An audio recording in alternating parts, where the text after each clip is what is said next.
فالأول الإخفاء عند الباء وسمه الشفوي للقراء والثاني إدغام بمثلها. Al-Imam Al-Jamzuri mengatakan, baca baitnya bareng-bareng.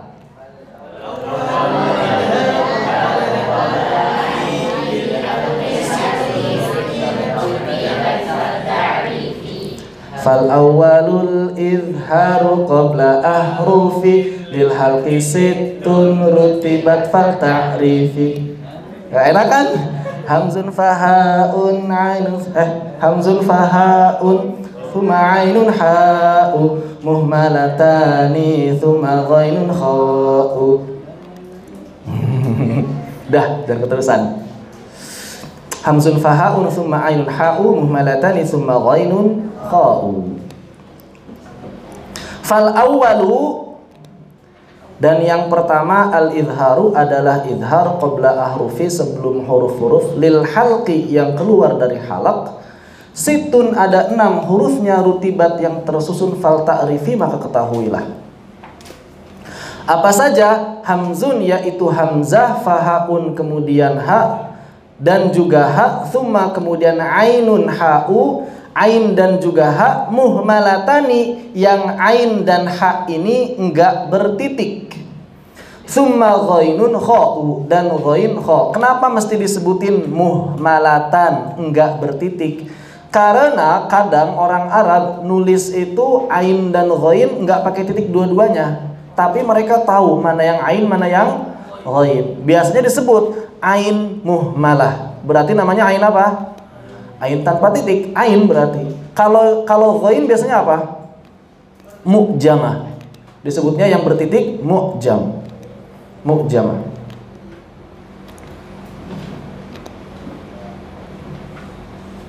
Makanya disebut tanda ijam.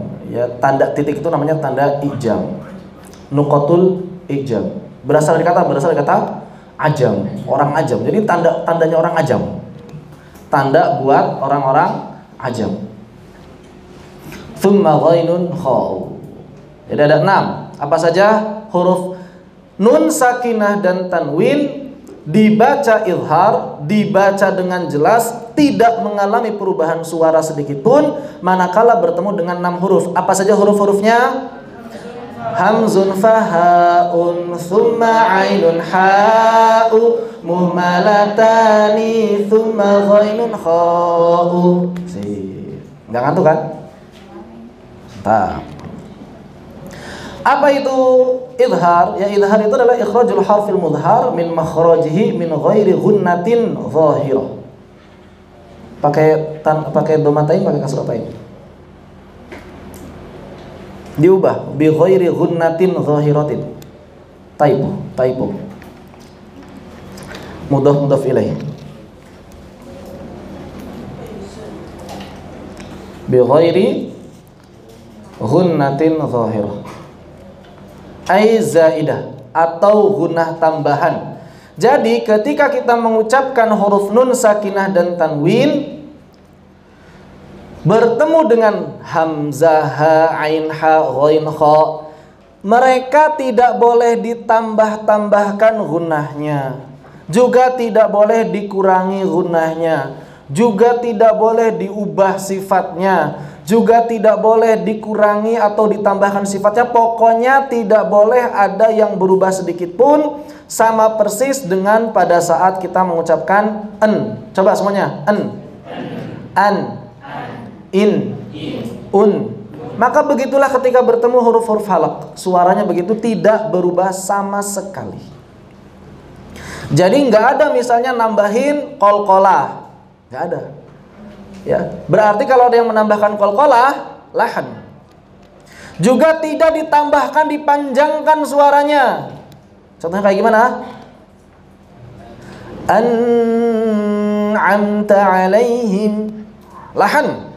Atau misalnya jadi kurang, an'amta alaihim, an'amta alaihim, kurang, lahan juga. Jadi yang namanya lahan itu ya kalau nggak salah makhraj, kelebihan sifat, kekurangan sifat, udah gak ada yang lain ya.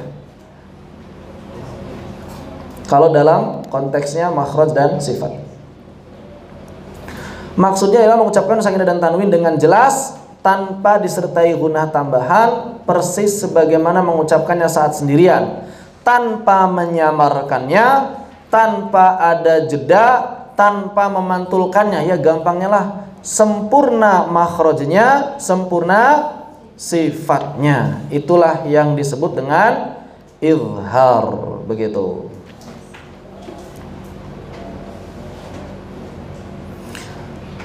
Al-hamzah wal ha wal ain wal ha wal ghain wal kha. Jadi kalau dalam bahasa huruf-huruf itu belakangnya ada hamzahnya. Ha, ha, kha, ba, ta, sa. Coba dalam Al-Quran enggak? Toha, enggak dibaca to, ha, enggak. Jadi toha langsung. Enggak dibaca juga ya, sin ya. Yang ada hamzahnya ditakhfif, diringankan. Tapi kalau menurut ahli bahasa, yang fasih adalah yang ada hamzahnya. Cuma menurut Al-Quran tanpa hamzah juga boleh. Ya buktinya apa ya? Buktinya di Al-Quran nggak pakai hamzah. Kita langsung contoh kata per kata. Nun sakinah bertemu hamzah. Man aman, silakan. Man aman. Tanwinnya contohnya kaffarin athim. Suaranya tidak berubah. An man. In kaffarin tidak berubah. Misalnya jadi panjang. Man aman, tidak, lahan. Atau misalnya mantul. Mana aman, lahan. Kaffarin athim, mantul, lahan. Atau misalnya ada jeda, kaffarin athim, itu dalam jalur yang lain. Dalam jalur hafs ada jalur hafs. Hafs ada. Kaffarin athim, setiap ada sukun sebelum hamzah maka dia di saktah, dia di jeda. Man aman. Tapi dalam jalur syatibiyah tidak. Man aman, mengalir, sempurnakan bainiyahnya, sempurnakan gunnahnya. Contoh yang lain. Min had. Qaumin had. Jangan sampai ada jeda. Min had, enggak ya. Dalam riwayat yang lain pun enggak ada. Contoh yang lain. An'amt. Sami'un alim. Hati-hati, ain biasanya cenderung ke hidung. Sami'un alim. Sami'un alim. Ya. Kemudian wanhar. Hati-hati mantul wana.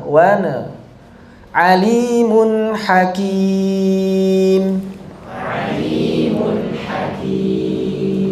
Ketemu ghain. Ada satu kata saja, nun ketemu ghain. Fasayunghidun. Ma'an ghadaqa. Enggak dibalik ya, maknya pendek, an yang panjang. Ma'an ghadaqa, enggak. Itu lahan berarti. Terakhir bertemu dengan kha. Min khair. Karratun khasirah. Baik, mereka disebut izhar halqi. Kenapa disebut izhar halqi? Karena seluruhnya bertemu dengan huruf-huruf halq. Jadi gampangnya nun sakinah atau tanwin dibaca izhar ketika bertemu dengan huruf-huruf halq. Oleh karena itu, tambahan, ketika ada perbedaan pendapat di kalangan para ulama dalam menentukan makhraj, maka berkonsekuensi juga terjadi perubahan atau perbedaan hukum. Menurut sebagian ulama, ghain dan kha ini masuknya makhraj lisan. Menurut sebagian ulama, ghain dan kha masuknya makhraj lisan. Kenapa? Karena memang ketika mengucapkan yang bergerak akar lidah kita ketemu lak-lakan, tepatnya sih perbatasan antara mulut dengan tenggorokan kan? Dia perbatasan. Ghain dan kha ini perbatasan. Ya bisa ketika disebut lisan, bisa juga disebut halaq. Yang pasti dia adalah perbatasan. Menurut mereka, ghain dan kha ini adalah lisan.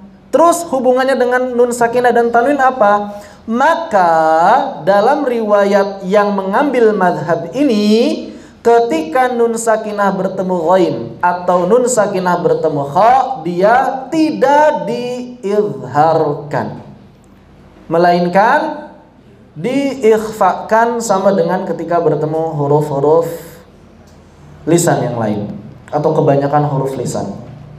Berarti bacanya kayak gimana? Min khair. Qiraatnya siapa? Qiraatnya Abu Ja'far. Abu Ja'far Ibn al-Qa'qa' al-Madani. Abu Ja'far Ibn al-Qa'qa' al-Madani. Jadi seperti itu. Misalnya wa amanahum min khauf. Begitu. Seperti itu. Tapi kalau riwayat yang lain tidak. Karena mayoritas ulama berpendapat kha dan ghain adalah makhraj halaq. Tanda bacanya seperti apa? Tanda bacanya dalam mushaf Madinah, ini standar tanda baca mushaf Madinah, selalu ada tanda sukun. Tanda sukun itu adalah yang mirip bulan sabit. Ini diambil dari kepala huruf kha. Diambil dari kepala huruf kha, khafid. Diambil dari kepala huruf kha. Jadi namanya ini tanda kepala huruf kha. Tanda ra'sul kha atau tanda sukun. Tanda apa? Ra'sul. Tanda apa? Tanda apa? Nah, itu. Jadi kalau dalam mushaf Madinah, setiap kita melihat ra'sul kha di atas huruf, artinya pasti selalu izhar. Kalau mushaf Indonesia enggak, seluruh huruf sukun izhar. Kayaknya udah mulai sekarat.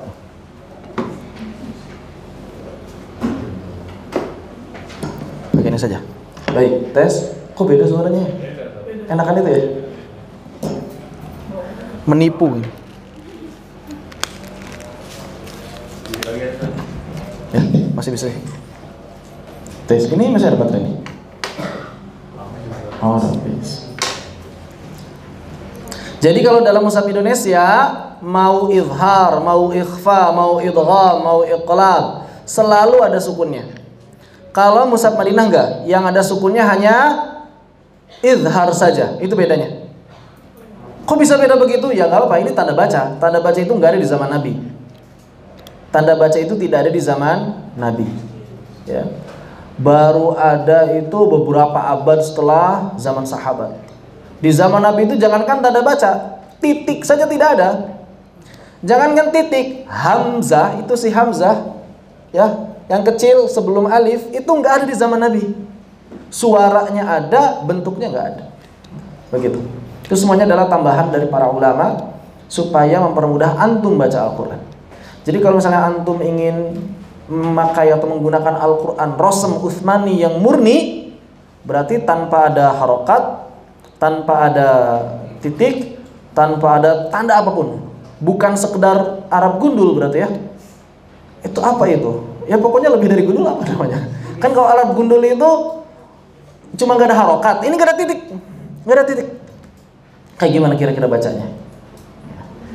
Seperti itu. Sekarang sukun ada, begitupun tanwin. Zaman dulu nggak ada tanda tanwin. Kalau sekarang ada tanda tanwin. Bahkan dibedakan oleh para ulama, yang izhar dengan yang bukan izhar itu beda. Yang izhar dengan yang bukan izhar. Kalau yang izhar kayak gimana? Tanwinnya sejajar. Adzaban alima, sejajar. Kafarin athim, sejajar. Terus dhammahnya dhammah pakai topi. Memangnya yang bukan izhar kayak gimana domahnya? Domahnya double, domah. Begitu. Jadi ada dua versi. Kalau kita baca Mushaf Madinah, perhatikan. Jadi sebetulnya kalau kita faham tanda baca ini, ketika baca Mushaf Madinah itu enak. Walaupun belum hafal huruf-hurufnya begitu ya. Asal hafal tanda-tanda ini insya Allah memudahkan. Dan nggak perlu dikasih warna. Gitu kan? Kenapa? Karena tanda bacanya sudah sesuai tajwid semua. Seperti itu. Jadi kenapa kok bisa muncul topi? Sebetulnya zaman dulu bukan topi, domah ditambah nun kecil. Zaman dulu itu tulisannya. Domah ditambah nun kecil. Mungkin nunnya pengen akrobat gitu ya. Jadi terbalik, jadi di atas domah. Wallahu a'lam. Beberapa kekeliruan saat mengucapkan izhar. Yang pertama, menyamarkan nun sakinah atau tanwin. Pakai hafs tapi pas baca min khair jadi min khair fasayughidun misalnya ma'an ghadaq. Atau juga ketika bertemu huruf yang lain. Memberikan jeda pakai hafs tapi baca man aman. Enggak. Hafs riwayat hafs jalur syatibiyah tidak ada jeda. Mantulkan ini yang umum terjadi. Man aman. Kemudian kafarine athim. Memanjangkan, ya tadi banyak contohnya. Memanjangkan.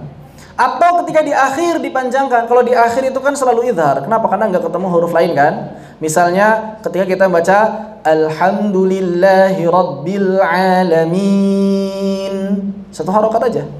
Al-alamin.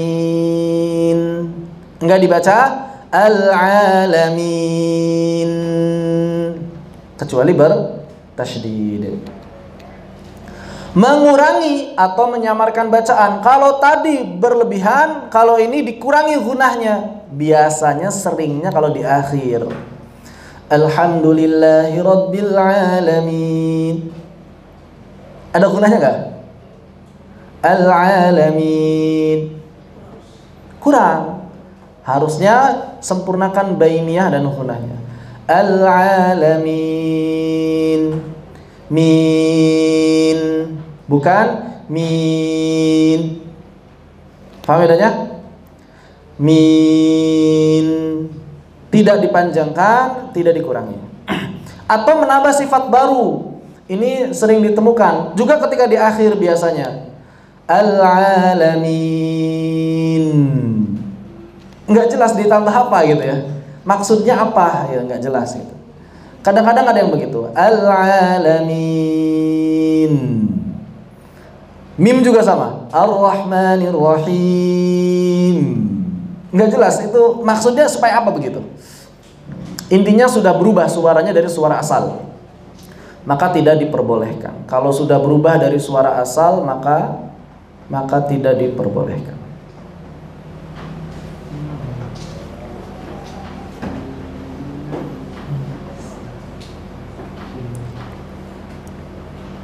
Baik. Ini beberapa kesalahan saat membaca izhar. وسمه الشفوي للقراء والثاني إدغام